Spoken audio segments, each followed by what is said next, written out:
Nah, yang pertama, tafsir Nusantara itu bukan sekedar kajian akademik, tetapi juga membentuk cara pandang spiritual mahasiswa terhadap Al-Quran. Nah, menurut saya, bagaimana tafsir Nusantara itu bisa mempengaruhi Al-Quran dalam kehidupan sehari-hari. Semenjak saya mengenal tafsir Nusantara, cara saya memandang Al-Quran itu terasa jauh lebih dekat. Saya mulai menyadari bahwa pesan-pesan ilahi itu turun bukan hanya untuk menggantung di langit, tetapi untuk hidup bersama manusia dengan berbagai budaya, tradisi, dan dinamika sosial yang ada di sekitar. Ketika saya membaca ayat-ayat Al-Quran, saya tidak lagi hanya mencari makna tekstual saja, tetapi saya bertanya, bagaimana ajaran itu hadir dalam gotong royong warga, dalam tradisi syukuran keluarga, dan dalam nilai sopan santun. Tafsir Nusantara itu membuat saya merasa bahwa Al-Quran itu bukan kitab yang asing bagi tanah tempat saya berpijak. Justru menegaskan bahwa nilai-nilai kebaikan yang diwariskan leluhur sejalan dengan ajaran wahyu. Nah, dari sinilah saya belajar bahwa memahami Al-Quran bukan hanya soal menafsirkan kata per kata saja, tetapi memelihara rasa hormat pada tradisi, rasa peduli terhadap sesama, dan rasa syukur atas keberagaman yang Allah titipkan di Nusantara. Dan perlahan, cara pandang itulah membentuk kebiasaan sehari-hari saya lebih berhati-hati dalam hidup bermasyarakat. Baik, soal yang kedua, tafsir klasik Nusantara seperti karya Syekh Nawawi Al-Bantani itu memiliki pendekatan yang berbeda dengan tafsir kontemporer. Nah, di sini saya ingin membandingkan tafsir surat Al-Fatihah menurut tafsir klasik Nusantara dengan tafsir kontemporer. Nah, ada seorang ulama Nusantara yaitu Muhammad Abduh dan Syekh Nawawi Al-Bantani. Beliau tokoh penting dalam tradisi penafsiran Al-Quran. Nah, kedua tokoh ini memiliki pendekatan yang berbeda, namun keduanya sama berusaha memberikan pemahaman yang mendalam tentang ayat-ayat Al-Quran. Muhammad Abduh sebagai tokoh reformis menekankan pentingnya konteks sosial dan pemikiran rasional dalam penafsiran.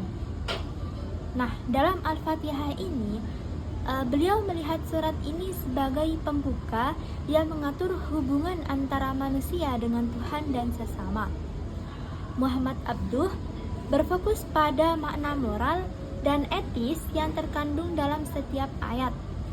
Beliau berargumentasi bahwa Al-Fatihah itu tidak hanya berfungsi sebagai doa saja, tetapi juga sebagai pedoman hidup yang mengajak umat untuk menyadari hakikat keutuhan dan tanggung jawab sosial.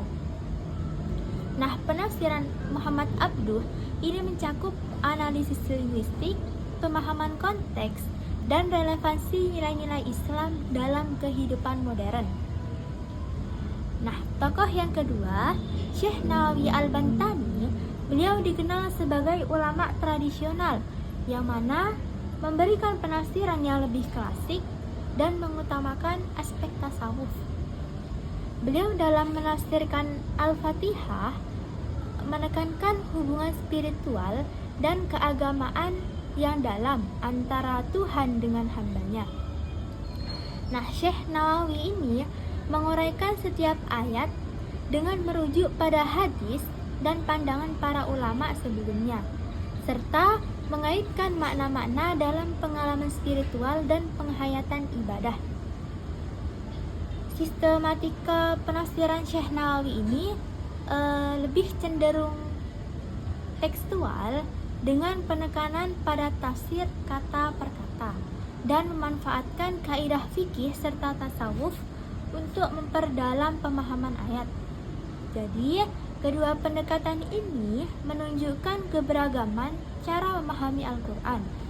Muhammad Abduh menggunakan pendekatan rasional dan moralnya berupaya mengajak umat untuk merenungkan makna Al-Fatihah dalam konteks sosial yang luas. Sedangkan Syekh Nawawi dengan pendekatan tradisionalnya mengajak umat untuk menghayati dimensi spiritual dan religius yang terkandung di dalamnya. Nah, jadi penafsiran yang berbeda ini, keduanya sama-sama memberikan kontribusi penting dalam memahami surat Al-Fatihah sebagai inti ajaran Islam.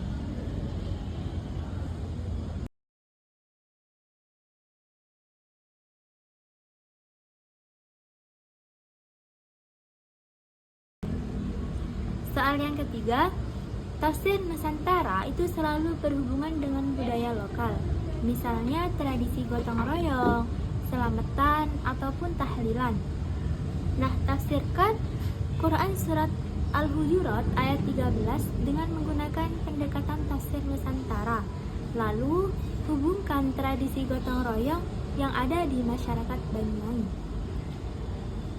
Tafsir Quran surat Al-Hujurat ayat 13 itu menegaskan bahwa Allah itu menciptakan manusia berbangsa-bangsa dan bersuku-suku agar mereka saling mengenal atau ta'arufu, bukan untuk saling merendahkan ataupun memicu konflik. Dalam tafsir Nusantara, ayat ini tidak hanya dipahami secara tekstual, tetapi juga dibaca melalui lensa budaya lokal, sehingga pesan tauhid dan kemanusiaannya dihubungkan dengan praktek sosial masyarakat setempat.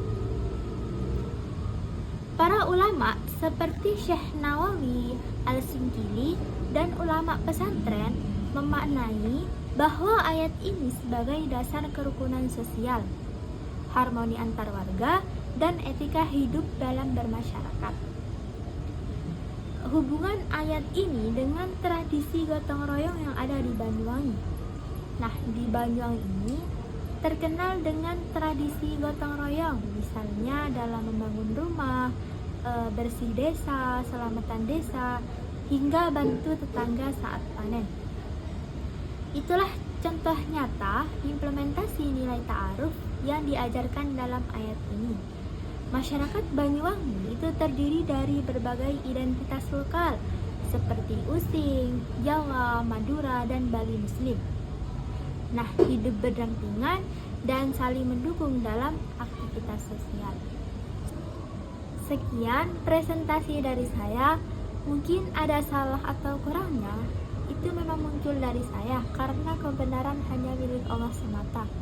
Cukup sekian, terima kasih. Wassalamualaikum warahmatullahi wabarakatuh.